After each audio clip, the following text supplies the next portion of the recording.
Hello, everyone. This is Matt Jarrell with DailyFlipz podcast. Today I'm here with Casey. Casey, how are you today? I'm doing good. How are you? I'm good. So, what have you brought for me today? I have the 9 steps on how to throw the ultimate Super Bowl party. 9 steps how to throw the ultimate Super Bowl party. And this is what you'll be writing about for this week. Yes, sir. Now, what are these 9 steps? First of all, you want to start with the invitation. Most likely you want to do like a Facebook invite, since normally that's how people do invites anyway. Your other option is just to get a printable invitation and send it in the mail. Either way, I think people would probably be more responsive with the Facebook. The second step is to have some awesome people at your party. They make your party. You want people who are going to get along.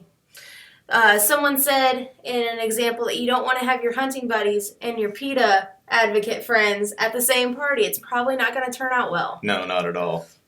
Third step, you want to have a good setup. I know people usually maybe only have 1 or 2 TVs in their house, but if you have a possibility, set up maybe 2 or 3 different viewing stations, because if people bring children, you probably don't want your children hanging out with the football fanatics that are going to be cursing when their team doesn't play how they want them to. Absolutely. And then you just might have people who don't want to watch the football and they're just there for the commercials. I know I'm one of those people.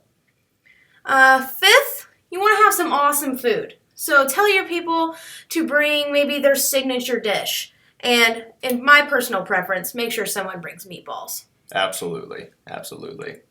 Some other options is you can have some smaller snacks, football-themed snacks, before the big food comes out. Make sure you have some awesome drinks. You want to have soda and non-alcoholic options for those designated drivers and the kids. But have people BYOB. If they don't have something that they want to drink, they can bring it. Another option is to create a Super Bowl-themed cocktail, which I'll have links to do in my article when you guys finally read it. Fantastic. Have some games. Kids are going to be there. You can have some football-themed games.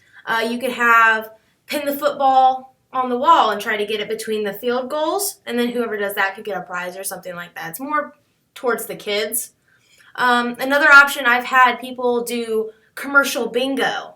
So every time you watch a commercial, and if you get bingo, then you get a prize. That sounds very fun, actually. It was actually really cool. And obviously you're enjoying watching the commercials at the same time. Yes, yes. Finally, to have the ultimate Super Bowl party, make sure your guests get home safe.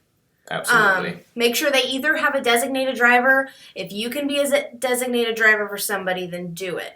Another option is to have the Uber app on hand, because Uber's becoming like a big thing right now. Oh, yeah, yeah. And then finally, if you're going to be real stingent about it, you can actually pick up a breathalyzer at your local drugstore and have people, if they're concerned to whether they should drive or not, they can even check themselves. Well, very good. So, that's a very good list. What made you want to do this as a topic? Well, obviously the Super Bowl's coming up. Right. And I've heard people talk about the Patriots and the Falcons and who they want to win and who they're just choosing to win because they don't like one team or the other. Yes. I'm personally not a fan of either. Me neither. But I would prefer to see one team win. I'm not going to say who, because I think that'll ruin it. Scared you'll jinx it. Yeah, I'm hoping I won't. Are you planning on throwing your own party, or are these just tips in general? These are tips in general. I've attended a lot of Super Bowl parties in the past. Our family friends usually throw one every year. So I know how to enjoy a Super Bowl party. But my living situation doesn't constitute having a party. Right. So, are you going to keep some of these in mind if you attend one this year? Oh, of course. I'm totally making one of those cocktails. You've already prepared. Even if you don't get invited to a party, the cocktail has to happen. Oh, of course. Absolutely. Well, Casey, thank you for coming on. Thank you for bringing that list. Good luck to you on your paper. Thank you for being on the DailyFlipz podcast. Thank you for having me. This is Matt Jarrell, DailyFlipz podcast.